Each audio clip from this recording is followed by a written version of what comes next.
ఒక పల్లె గ్రామంలో అనిత అనే పాప పుట్టింది. అనిత వాళ్ళ అమ్మ అనిత చిన్నప్పుడే చనిపోయింది. తండ్రి రమేష్ ఒకప్పుడు మంచి రైతు. కానీ భార్య మరణంతో తాళలేక మద్యానికి బానిసయ్యాడు. రోజూ మద్యం తాగి ఇంటికి వచ్చేవాడు. ఊరి వారికి ఎప్పుడూ తిట్లు పెడుతూ ఎప్పుడు గొడవ పడుతూనే ఉండేవాడు. ఇంట్లో ఉన్న కొద్దిపాటి వస్తువుల్ని కూడా అమ్మేసి మద్యం కొంటూ ఉంటాడు. పాప మాత్రం చిన్నతనంలో అనేక బాధలు భరించేది. వయసు 8 అయినా రకరకాల వారి ఇండ్లలోకి వెళ్ళి పనులు చేసేది. పొరుగింటి వాళ్ళ ఇళ్ళలోకి వెళ్ళి పనులు చేసేది. నలుగురు అన్నం తింటుంటే తను మాత్రం నీళ్లు తాగేది. ఒకరోజు స్కూల్లో మాస్టర్ "అమ్మా, నీకు చదువుకోవాలని ఉందా?" అని అడిగాడు. అనిత కన్నీళ్లతో సమాధానం చెప్పింది. "మా నాన్న తాగుతాడు మాస్టర్, నాకు చదువుకునే అవకాశం లేదు" అని.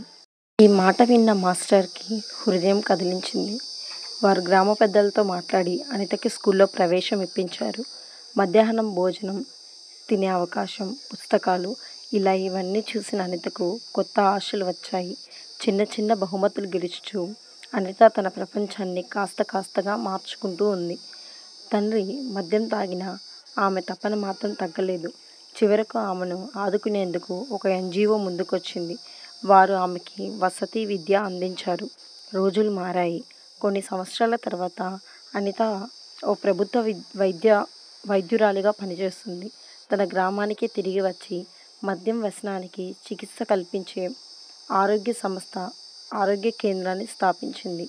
తండ్రిని కూడా వ్యసనం నుంచి మంచి మార్గంలోకి నడిపించింది. కథ ద్వారా చెప్పదలుచుకున్నది ఏమనగా, పరిస్థితులు ఎంత కఠినమైనా ఆశతో ముందుకెళితే మార్పు సాధ్యమే. మద్యం బానిసత్వం కుటుంబాలను నాశనం చేస్తుంది. కానీ సరైన మద్దతుతో మానవుడు మళ్ళీ ఎదగగలడు.